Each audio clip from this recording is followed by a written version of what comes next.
Welcome. We are so glad you are here. This event is in celebration of the production of Love Person by Aditi Kapil, who's up there on that large screen right there.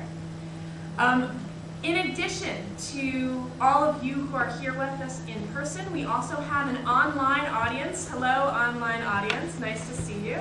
There's a camera at the back of this room, and it's going to be broadcasting our conversation online. And we may also end up having questions that come in from our online audience for our two wonderful panelists, Aditi and Bonnie, who I will introduce momentarily. What that means is this center aisle should be kept clear if possible. If you have to leave the room, it's not a problem to walk in front of the camera. Just don't hang out there, is I guess all I would ask.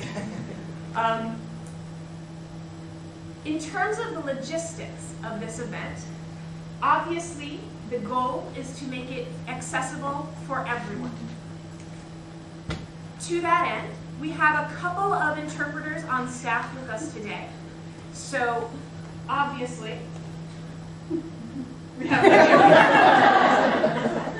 who will be signing for us for any questions that come from the audience. Will be signed up here. And any conversation that happens between Aditi and myself and Bonnie will sign for herself, obviously. But Aditi and I will be interpreted. The other half is that we have another fabulous interpreter up here in the chair. Actually, you could stand for a moment and say hi. And she will be voicing any questions that come from the audience. And she will also voice for Bonnie. Is that correct? Great. So, I guess what I would ask for our online audience, who can only see the people up here at the front, just know that there may be a lag for a moment or two while the interpreting is happening. And that's just part of what it means to have a completely accessible event. And we're excited to be here with all of you in the room and online. So, I'm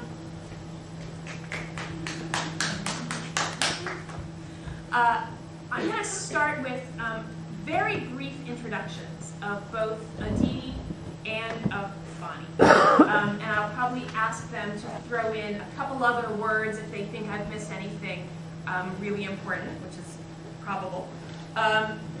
So, I'm going to start with Aditi. Aditi is a playwright who is based in Minneapolis. She is multinational in descent and in writing interests. The majority of her work tends to take as, if not the major theme, then at least a partial theme, questions of communication, of understanding, of language in particular. As a bilingual, or correct me, trilingual? How many linguals are you? Try. I'll think three. Great. As a trilingual artist, most of her work tends to play with language quite a bit. This play obviously does it. And so Aditi has also been represented on stages around the country, and she's been the recipient of several major awards, including a New Play Development Award granted by the NEA and the New Play Institute when it was housed at Arena Stage in Washington, D.C. So that's Aditi in a nutshell. Completely sort of not adequate to describe the complexity of her work, but it's a start. To my right is Bonnie Kaplan, who is the Director of Cultural Affairs for BSA Massachusetts, which is the state organization for disability and the arts. And because Bonnie has about 1 million major accomplishments, I'm going to cheat for a second and read. So, in addition to her other work at the BSA, she also is in charge of the Open Door Gallery, Boston Art Reach, Inclusive by Design, and in the past, the National Cultural Access Institute. She provides technical assistance to program participants on universal program design and development of inclusive audiences, especially serving people who are deaf or hard of hearing.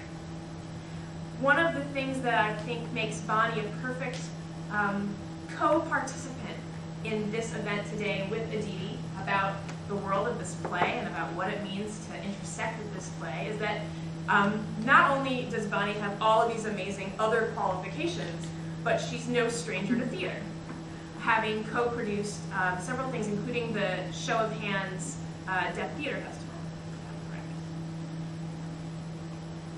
So, today, we're here, and we're going to have a conversation for a little while between Bonnie and Aditi and myself, and then we're going to take questions from the audience. So, if you think of something, hold on to it. We will come back to you in about 20 minutes. In the meantime, I should probably say who I am.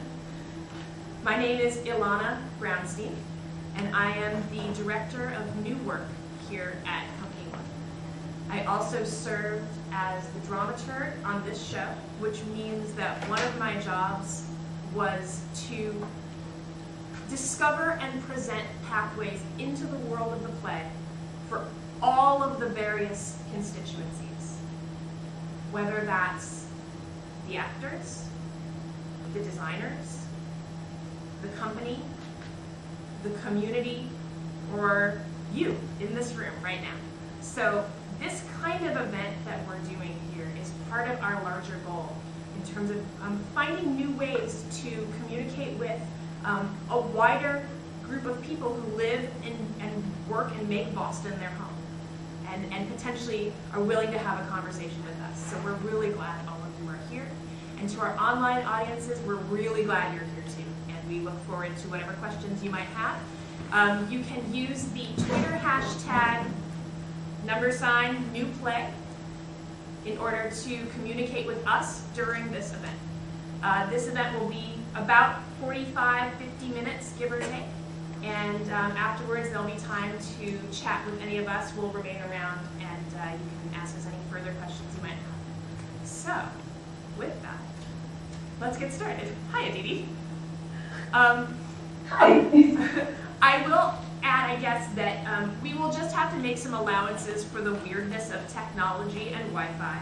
Aditi's audio is coming through perfectly. It's a little bit choppy in the video. I'm sure it's the same for her in terms of our video.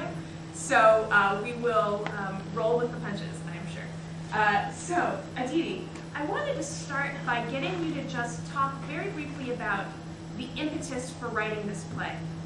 It is unusual for a hearing playwright to decide to take on deaf culture so intimately as you did. And I think it'd be great if you could share with our audiences what the inspiration for that was. The very first seeds of this play happened when I've worked a lot with deaf performers. I've voiced quite a bit with deaf performers. And I have one very good friend, her name is Nick Zapko, who is one of my favorite performers, deaf or hearing, or, you know, in general, one of my favorite performers.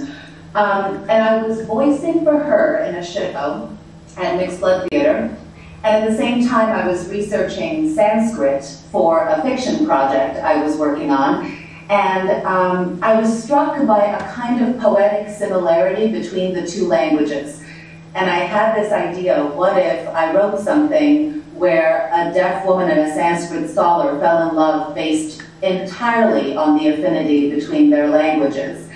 And the first thing I did was try to write it as a short story, and it didn't work at all. It was terrible. And then a few years later, I thought I'd try it as a play, because ASL is amazing on stage. And I will say this, I didn't set out to write a play about deaf culture so much as to write a play that had both deaf and hearing characters in it, kind of in a naturalistic way, which is, I think, the difference. While I made Nick and her partner Lisa talk to me so much during the time that we created this play, That was more so that I could get deeper into their characters than anything else. But it's a play that has both deaf and hearing characters, which is why I think it falls into this interesting in-between category between deaf and hearing theater. And this play has been produced at small and large stages, both.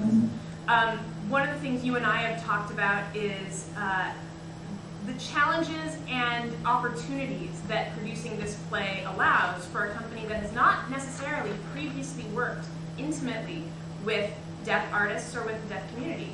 So being a playwright and having watched this across a couple of different theaters over time, can you talk a little bit about your perception of what some of the challenges are and where some of the sort of common successes are around this? I think right when theaters embark on the play, consistently they usually don't know quite what they're getting into. If you haven't worked with deaf artists or in collaboration with deaf theaters before, there's no way you can anticipate all the different kind of treasures and challenges that are ahead of you. So I try to warn people. I always sound like I'm telling people not to do my play, but I'm really just trying to warn them so that they go in with eyes open. A very challenging piece of theater. That said, once you work your way through those challenges to make it a fluid and beautiful play, and not just this thing where you're worrying about how are you going to cue this actor and how are you going to make sure that this actor who doesn't know ASL understands when they're cueing, like all of that bilingual stuff. Once you get through that, once you figure out what it is to work with an amazing sign master who enhances what you're creating, what it is to work with interpreters in the room all the time, and all your words are going through the interpreters, be you deaf or hearing, everything is going through these interpreters and you're so dependent on them. Once you get through all of that, I feel like the experience of succeeding with this play is a big part of the awesome thing about doing it, because it's going through something huge together. It is challenging and it's fabulous when it actually works. I think that's one. And then for the audiences, the next step of that is the interface with the audiences, and seeing audiences experience something completely unfamiliar in the space is, to me, since I usually just see production, I don't always get in there. I very seldom am in there in the process. I just hear about it by the panic-stricken emails. But the audience experience, to me, is one of the more amazing ones, because both for hearing and deaf audiences, it's so rich. It's so rich for a hearing audience to be in silence, and to experience this multilingual thing where they are occasionally left out in a really poetic, significant way. And it's so great for deaf audiences, I think, to be in a space that is just inclusive, it's just part of the story. The deaf character and the language is just part of the story. They're not looking off to the side for their interpreter. They're experiencing it as a cohesive artistic entity, which is, that's a big part of what I wanted from this play. Access is a wonderful thing. This play is about bilingualness and not about access, if that makes sense. That does make sense, and I think that's a really interesting way for us to continue this conversation, because indeed, I think the important thing that art can do is not necessarily that we provide access to everybody, but that the storytelling itself becomes the point of it, that the storytelling is inclusive. Hi. Sorry, this is one of my daughters. She has to believe mommy's working, okay?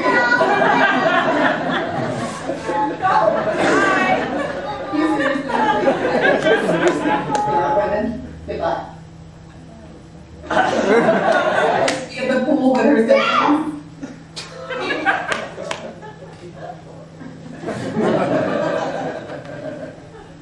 Okay. Yes. Okay, so I think one of the things that we are talking about here is about the way that the bilingual quality of the script and of the process makes it possible for multiple kinds of people, and I use the term kinds in all different ways, whether it's language or something else, or identity, that all kinds of people can have access to a really centralized story. And that seems very different from plays that are simply interpreted to be accessible. I think for this moment, maybe I want to turn this over to Bonnie for a second. I'm just going to turn this here so that we can see each other. Bonnie, do you want to talk for a moment? Maybe you can start with, you just saw this play on Friday. And if you have anything you want to start with from your experience of watching it, that's great. And also maybe to take a moment to talk about this concept of access versus bilingualism. Do you have anything you want to add about that? Sure. And we're going to, as we do this, we've got a voicer who's going to turn on her mic, and there we go. To be honest, before I got to the venue, I really had no idea what to expect from this play. The only thing that I knew was, first of all, that it would be fully inclusive, and secondly, that both hearing and deaf characters were written in. So I was really looking forward to that. At the same time, I had no idea how the story would progress. And really, my mind was blown. I'm trying to think, what was I saying to myself? I wish that more theater was like this. That then the theater community would be in a better place. And I really have you to thank for that. And I'm hoping that other theater companies will see this production and realize, oh, it's not so bad, it's not so complicated. If they can do it, we can do it too. And really, honestly, the deaf community is hungry for this kind of thing in mainstream theater. We're tired of having a separate place for ourselves. And also, I want to add, one thing that's cool about this is that I could come to this show anytime. I did not have, it was not pre-picked for me which day I came. Because usually, typically, there is a limited number of dates that there will be an interpreted event. You can only come on Wednesday, or you can only come on Sunday afternoon, or Saturday morning, 2 o'clock in the afternoon. And I'm sorry, we want to have equal access to the theater. So this play was really a perfect example because it was fully accessible. And I was also watching the hearing audience's reaction. There were moments where the stage was completely silent. And people were looking at each other because they didn't know how to respond to that kind of situation. They didn't know what they had missed.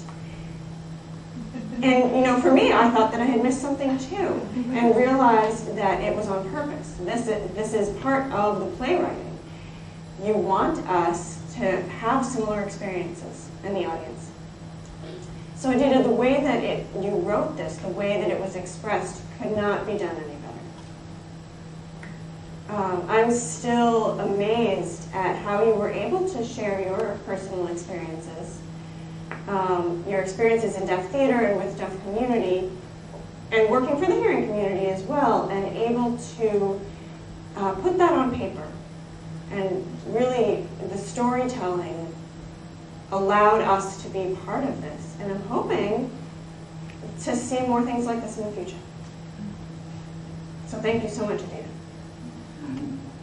Aditi, I wonder if you can spend a moment, we've got some major props going on in the room. I'm wondering if you can take a moment and talk about, from your point of view as the playwright, as the person in whose brain this play originally formed itself and had to sort of work itself out on paper and through the development process. I feel like in your conversations with me, you've been talking about how it's important for there to be an audience that has both hearing members and deaf members side by side. And Bonnie was just talking about what that meant for her to have that. As a playwright, what does that mean for you? It's, I feel like the degree to which I get political in my work, which I'm not an activist playwright per se, but I do feel like I'd like to see more on our stages that reflects more the society that we are. And it's not because I'm trying to make a point, it's more because it's more interesting that way, you know? And the stories are richer and more complex. And I think for me, the experience of, so theater for me, it happens somewhere between the performance and the audience. It's not just the production, it's somewhere in the air between the performance and the audience. And it's in the reason live theater is so great and actually is different from TV and film, which I very much enjoy, TV and film. But live theater is different because there's something about that energy, that vibe that you send off when you're sitting in a house full of people, you know, when there's humans up there on the stage. And there's like an unspoken communion and connection that's happening between everyone. And I feel like that is, oh my God. You, Alice.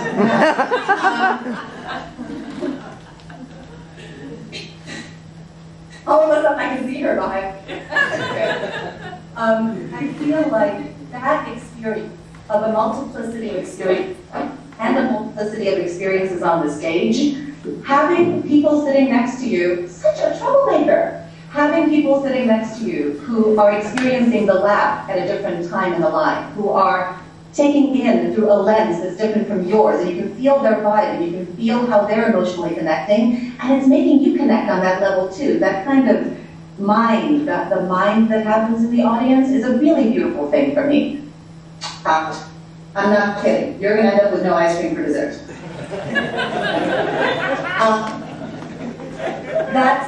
So there's the fact that I love when the play starts, there's a lot of noise, there's that whole scene, but then the scene between the two women that's completely silent happens.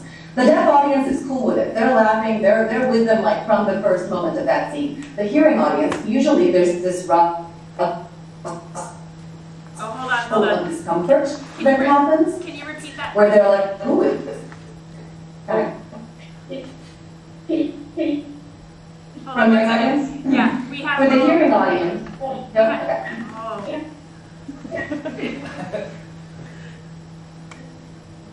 Okay, we're having a little technical issue. Can you back up to say you were the place we lost you was you were about to say something about you talked about how the deaf audience receives that moment, but the hearing audience has a different experience of the silent scene. So if you can just pick up what you were saying there. So the deaf audience is obviously very comfortable with the silent ASL scene. If anything, it's pure because no one's moving their lips around and trying to like make all that noise, right? Seriously, you're going to be in so much trouble. Go. You can't now. Out. No, don't talk to me right now. Out. The hearing audience, almost every single production I've seen, at the beginning of that scene, there's this rustle of discomfort amongst them because it's so quiet and it's so uncomfortable that it's so quiet. And then it passes. And it passes as they get into the story because there's amazing storytelling and acting generally going on up there on the stage. And it also passes because they notice and they feel that the deaf audience is so comfortable and that makes them comfortable. And it's okay to just sort of relax and be in a silent space for a while. And that's really, I don't know, I love that. I love the shift in our mind and in our bodies and in our breathing that happens with that. The mix of audience, the mix of the characters on stage is it's just a really special thing for me. Bonnie, one of the things that Aditi was saying a moment ago was about how she's not an activist playwright, but that art has the potential to create change, especially if the storytelling is heartfelt or pure or complex enough. As somebody who works day to day with the arts as a means of access in some ways, can you talk about sort of your viewpoint on that and sort of where that sits with your own personal opinions or with the work you do?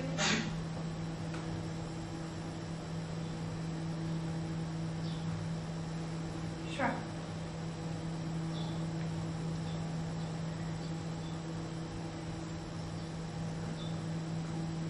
So I see performers in my work daily and work with hearing interpreters on site. And every time I go to a show, I always tell myself, I just wish that everything could become deaf world, so to speak.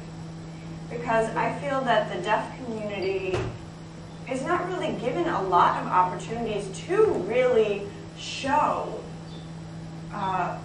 or really to see what's going on all over the country. There are fabulous deaf actors just waiting to be discovered. They just need an opportunity. But unfortunately, society and hearing society says we want Marley Matlin because she won the award. And you know, it's like, wait a minute, we have other talented actors out there who haven't been given an opportunity to show what they can do, and for whom, from whom the organization can become get better. So that's one of my frustrations. I don't see that opportunity happening in my job often enough. And that's one of the reasons that the Deaf Theater Festival back in 2005 was a passion of mine. I wish that I could repeat that. People are so hungry for ASL in storytelling and on the stage. So from that event, it was a 3-day festival, I received so much feedback, so much positive feedback, people asking when we could have this kind of thing again. I wish that it was easy to do again. We had a lot of support from the hearing community to help make it happen. And maybe someday it will. Maybe someday it will happen again.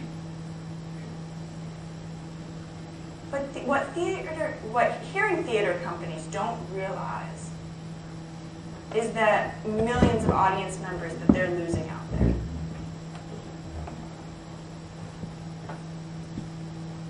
It's only when they can fully open the doors to the deaf community, when it's a two-way street, when deaf artists can show their work.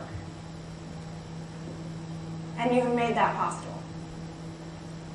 So I'm hoping that this production and this play will become a model.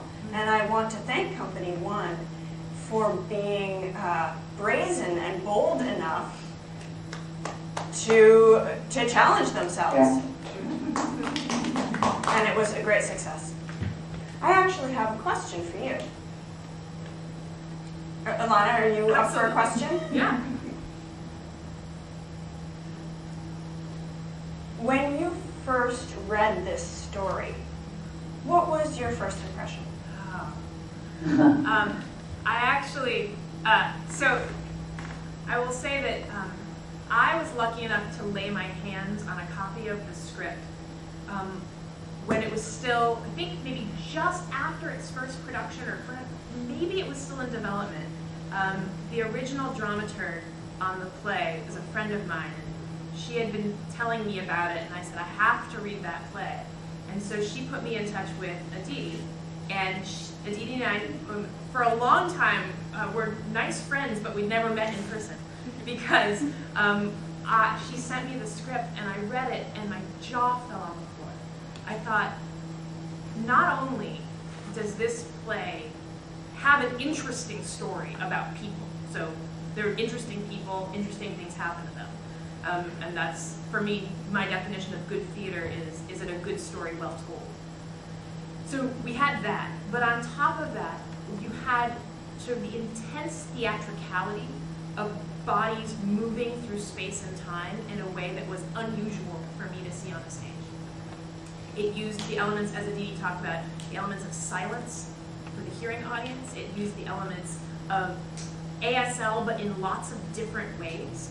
one of the things that I, and not just me, certainly the entire production team and audiences and company have discovered through the performance of this that I don't think is actually possible to know when you're reading it on the page, but actually comes alive when the actor takes this on is Jackie.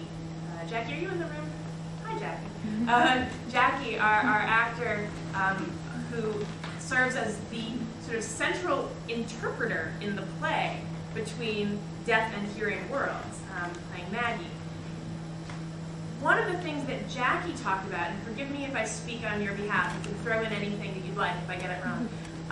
One of the things Jackie talked about was the problem of simcomming, simultaneous communication, trying to speak and sign two different languages, essentially, at the same time. And the complexities of that are not just difficult sort of intellectually, but they're difficult politically. And that was something that that has become one of the most interesting things about this play that I didn't even know about until we were in the middle of it. So I think that this is one of those scripts that when you read it, it is one experience, which I thought was stunning and beautiful. And as you work on it and discover more and more about what it means to actually put it into practice, that to me has been stunning as we've gone through it. And I mean, I'm trying not to be hyperbolic here, or trying not to exaggerate, but the complexities for me as a theater artist working on this script have been equal to any of the best classical literature like Shakespeare or Moliere, any of those things that yield themselves layer after layer after layer as you work on it. I think none of us actually, as Aditi says, none of us knew what we were getting into when we started the project. And that's probably okay. Like, in fact, I know that's okay. And it's, you just kind of have to be willing to do it. So for us, I think that's been an amazing process. And for Bevan, the director, who sadly just had to leave, but I hope she won't mind me speaking on her behalf. Bevan didn't know sign language before deciding to work on this play, and embarked on a course of ASL so that she could effectively communicate in the rehearsal hall, and has become pretty good at it, right? She pretty much doesn't need the interpreters when talking to the actors, or we also have a deaf lighting designer who worked on this play. So that's been really, it's been great, I think, for the hearing artists involved in the production. It's been really great to sort of have access to a new mode of expression and a new mode of communication that I think for a lot of hearing people it can be scary because we're afraid of maybe giving offense. And doing a play like this makes it easier to not be afraid of that. And we see in the background the perils of being a working mother, as we all know. I learned that under control, seriously. Yeah, So. Yeah. That's fantastic. Great job, you guys. Thank you. Seriously. Ah! Seriously, gonna come after you. After you.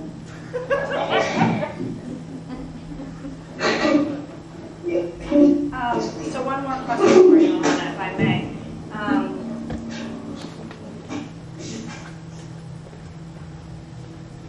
I'd like to ask you, after doing this, what kind of advice would you give to another theater company taking this on? What message, if any, would you give to them? My central piece of advice is to know that there is no way to know what you're getting into before you start. And that, in fact, that's the deal with making art in general. That if you try and plan it all out in advance, you will clearly fail. Because whatever that plan was will stop being useful about 3 days in. Instead of speaking for the company, I'll speak for myself for a moment. I have had one of the most profound artistic experiences of my life working on this play, because it has given me lots of opportunity to think and talk about things that are not part of my daily life. And to me, that's what theater is for. So if I were to talk to another company to say, you know, why do a play like this? I actually think one of the greatest benefits is that it helps us as a theater company really be in conversation with a part of our community that beforehand we weren't in conversation with. And if we're invested in making art, and if anybody is invested in making art, the point should be to create those paths of connection. So my advice to other companies would be to take it on and to know that you don't know what you're doing. And the best thing you can do is be transparent about that. If you can be transparent and just say, I don't know, that gets you a long way, as we have discovered with all of our amazing, amazing help on this production from the deaf community. We could not have done it without their help and without your help, frankly. So that becomes a real value to us as a company who has as its mission an interest in community. Other companies may not have that interest, and that's okay, that's their business. But for us and for other companies like us, I think that it makes a big impact. I'm wondering now if maybe this would be a great time to open this up to questions from the audience. So a little word about logistics. Here's how this is going to go. We'll work this out as we go. As I was just mentioning about being transparent, here's me being transparent. If you have a question, if you could be so kind as to raise your hand, and I'll figure out what order we'll call on people. And if I call on you, if you could stand up, give the interpreter a moment to find you in the room, and if you are going to be speaking, we'll hand you a microphone. And so we'll take these questions from the audience. The questions can be for Bonnie or Aditi, or yeah, I guess, but they're more interesting, so ask them. And every once in a while, I'm sure we'll get a couple of questions in from the Twitter audience, and I'll get a signal from the back of the room that lets us know that that's happening, and we'll take that question. So if you are going to be asking a question, you're going to be signing. It'll be voiced for you as you sign, and if you are speaking, it'll be interpreted up here. So that's sort of how we'll try and make this work. So, who wants to be brave? Anybody have a question they want to start with? Sabrina? Our Free has a question.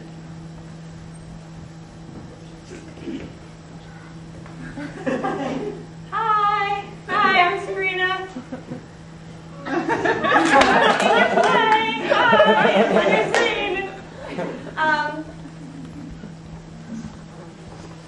I have grown a lot personally since being involved in your story. With a hearing partner in the play. Every once in a while, I have wondered if you have seen stories about deaf and hearing couples who went to the play and have felt an effect from it at home. I'm wondering if you've had any gossip or any fan mail about that, if it has caused any domestic disputes or anything in the opposite direction of people really figuring out how they're going to make this work. So I was curious about that.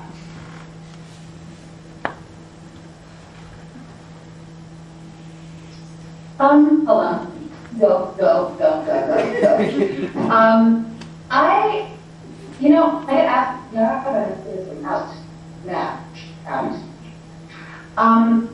I get asked a lot, and my good friend Nick is a deaf artist who is in.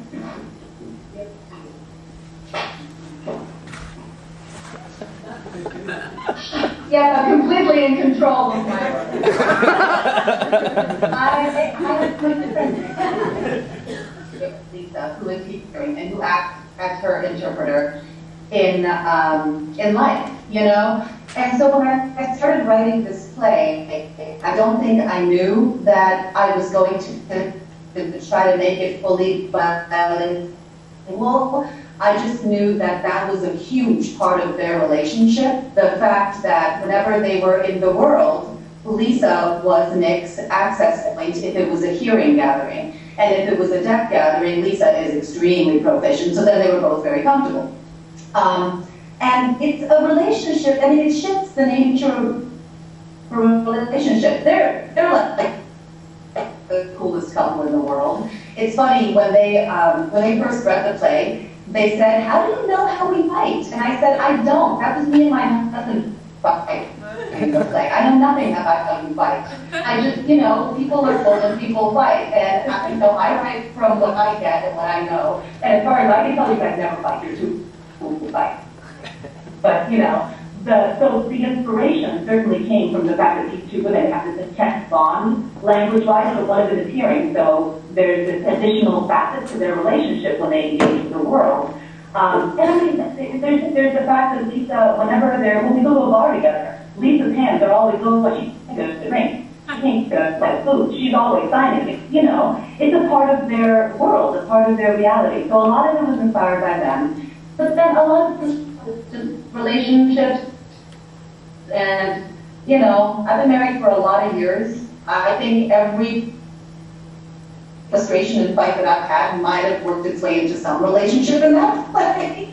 So that part I think is more from a universal place. The part about the deaf and hearing partnership, I took a lot from observations of them. Does that sort of answer the question? Yes, yes, that's great. Thank you. Yes.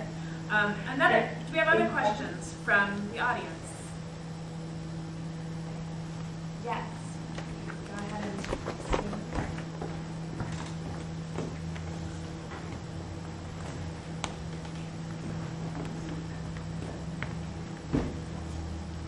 Hi, my name is Eveline. So that's it.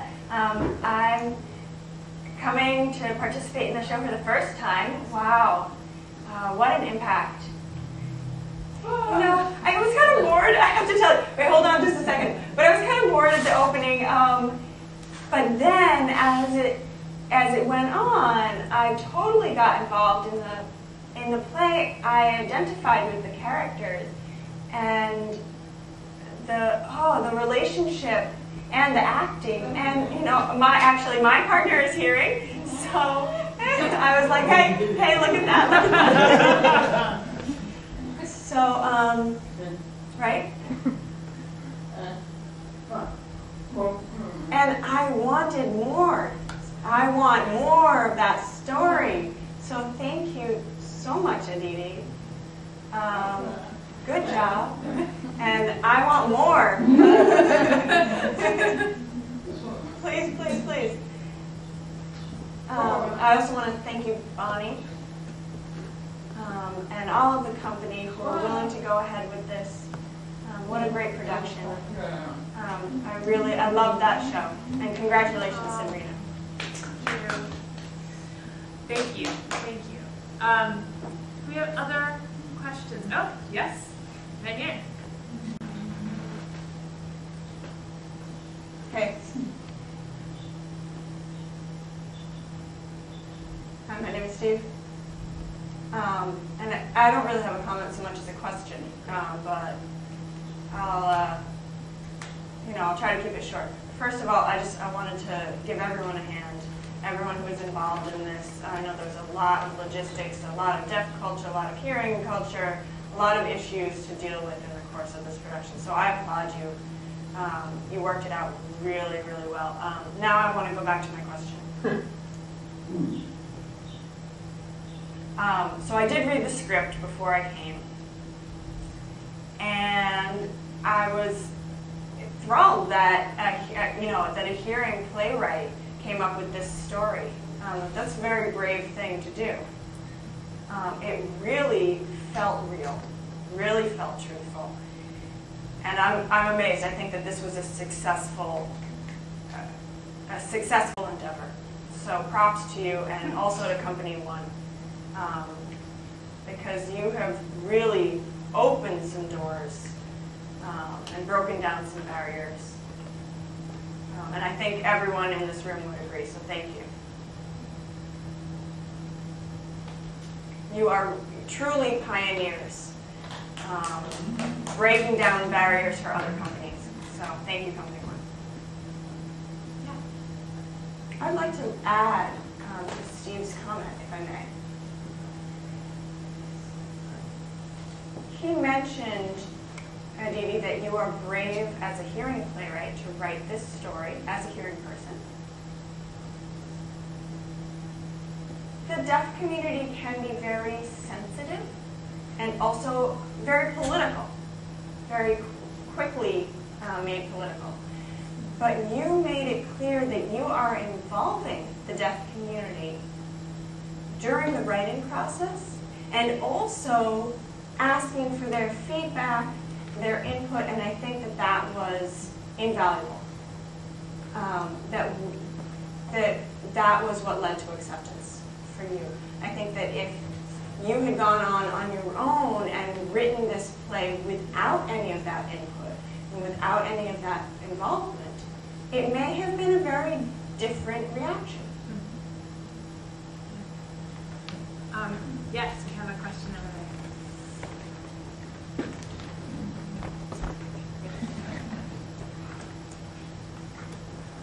I have a comment to add.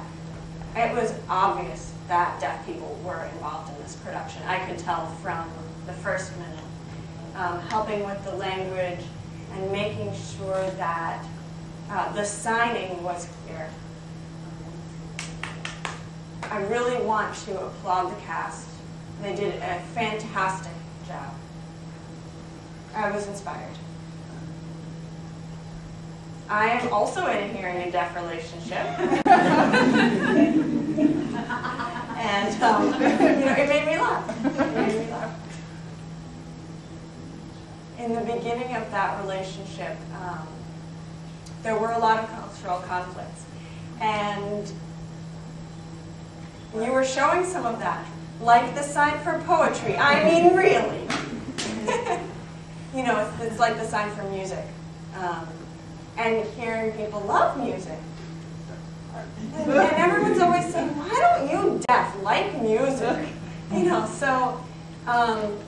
So I enjoyed it. Congratulations to all of the cast. Great job to all of you. And of course the author as well. Thank you. And I just sat down on the arm of my chair, so I'm going to say that's the end of my... I have a question for somebody in the audience. I hope, Alberto, you don't mind if I single you out. Do it. So Alberto was one of our, he's our sign master, essentially, and one of our ASL consultants. And I wanted to ask you, Alberto, if you had anything you wanted to add about what it is. There was a comment about the precision of the sign, the language that the actors were able to use. Can you talk about, just because I think the position of sign master is probably mysterious to people who have not had that experience before. Can you say anything about what that was for you as somebody working on the show?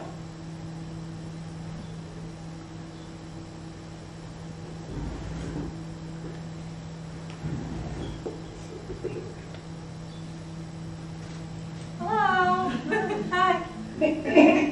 I have to say, I'm thrilled to have been part of this team. And one thing that I have to say is that what a wonderful experience to work with this company. It's been great to work with the cast, with the company. So I had 3 different roles. I was an ASL consultant to the hearing cast, also to the deaf cast.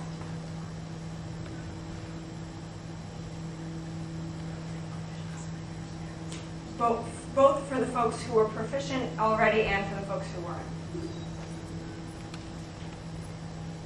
So my job was to help hearing folks on stage gesture and come up with their own family or intimate level of sign language. And also,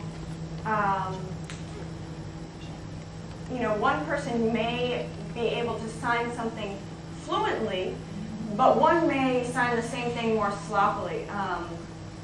So we had to keep them at that level of fluency.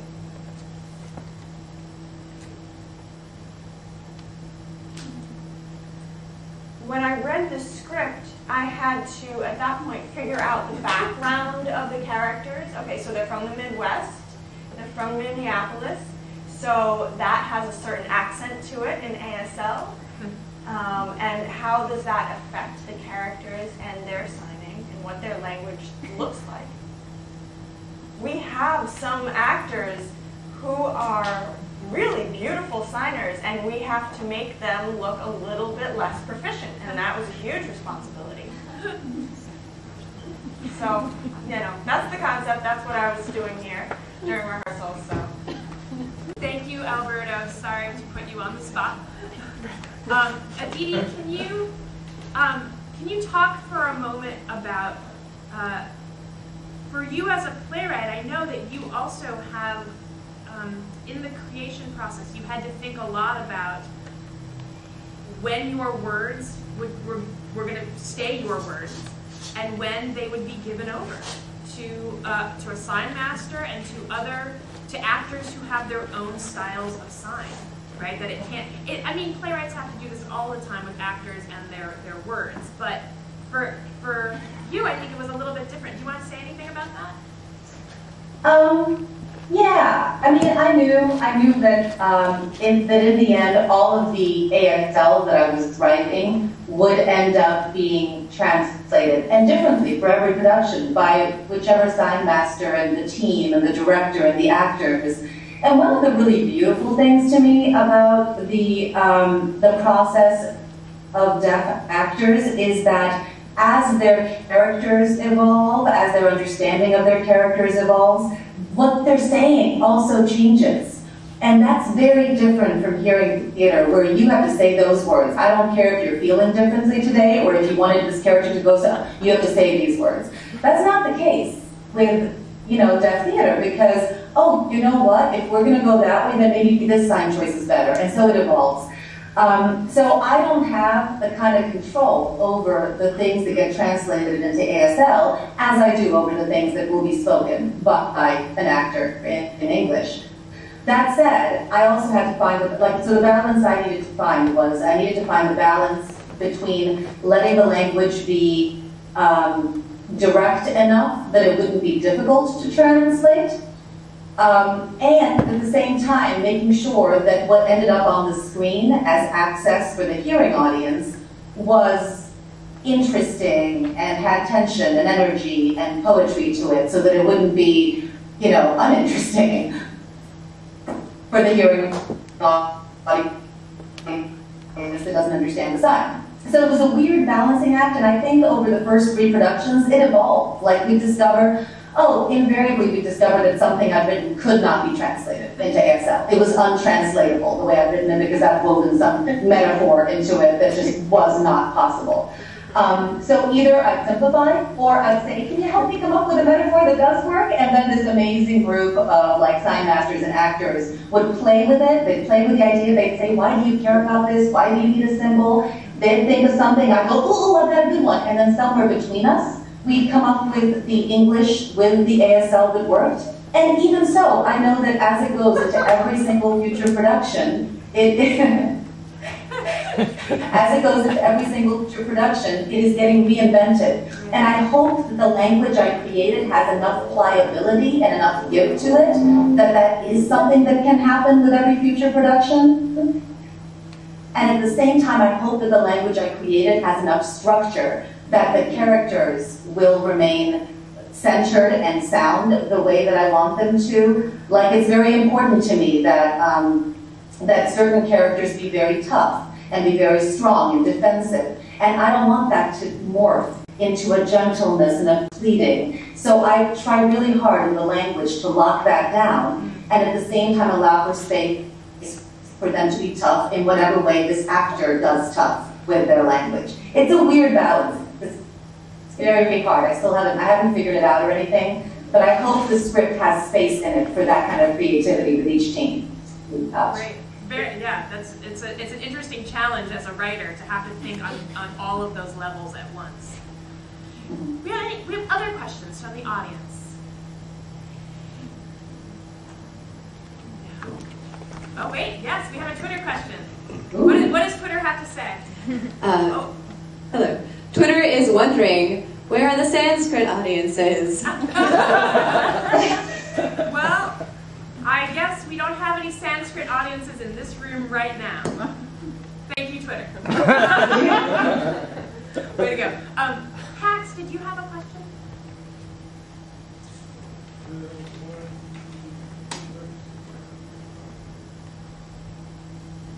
I was wondering, why is it so many deaf folks seem to have questions and none of the hearing audience? Where are you guys? We have a question over here. How long did it take you to write this script? You know, to think it up and to write it out. How long did it take? How? I've been a 1-year residence. Well, okay, so that first seed of an idea came about a year and a half before I wrote a single word down. So there was stuff in my head during that time. And then when I started writing it, the first draft, which I have to say was not a good draft, probably took me, I probably wrote it over the course of 3 months. And it wasn't good, and I probably would have not gone back to it because it didn't achieve what I wanted to achieve. It sort of fell short of what I imagined, except that I got into Playwrights Week at the Lark, Play Development Center in New York, and I thought, oh no, now I have to do something to make this play better, because otherwise I'm going to be in Playwrights Week in New York with a terrible play. And that's when Liz, my dramaturg, got involved. So from there on out, I would say it was about a year and a half, maybe a year and a half, 2 years until its premiere production. And I was still changing things through the first production because there were things about the technology and the email aspects that we couldn't know until we did it for real. So I was still writing through that one. I think I did some tweaks before it got published. So I don't know, the first draft, 3 months, but it was bad. It was very, very bad. And then another 2.5, 3 years of fiddling. Probably a year of strong fiddling and then, you know, more. I've stopped now, I'm leaving it alone. Well, I think that that work, that length of work, especially on the technological aspects, it shows because for us as a company, when we went through the process of trying to deal with the technology, which in fact we had to put into the rehearsal room in order for us to be able to do any of it right. We had to have our projection designer making projections very early on. In order for all that to work, we discovered pretty quickly that we could trust the script, right? That you had actually done the majority of the work on like when things had to be timed, how long a scene was, how long the interaction was. That stuff which I think before we started working on it, we thought was malleable or that we were gonna have to figure that out. There was actually a lot of relief for us as the artists bringing this into the world on this stage, that all of that actually was all in the script. And I think that has a lot to do with the depth of work you did on it before the script got to us. So thank you for that, because that was a huge... That's really good to hear. Really made it so much easier for us. We are nearing the end of the allotted time we have for this conversation and this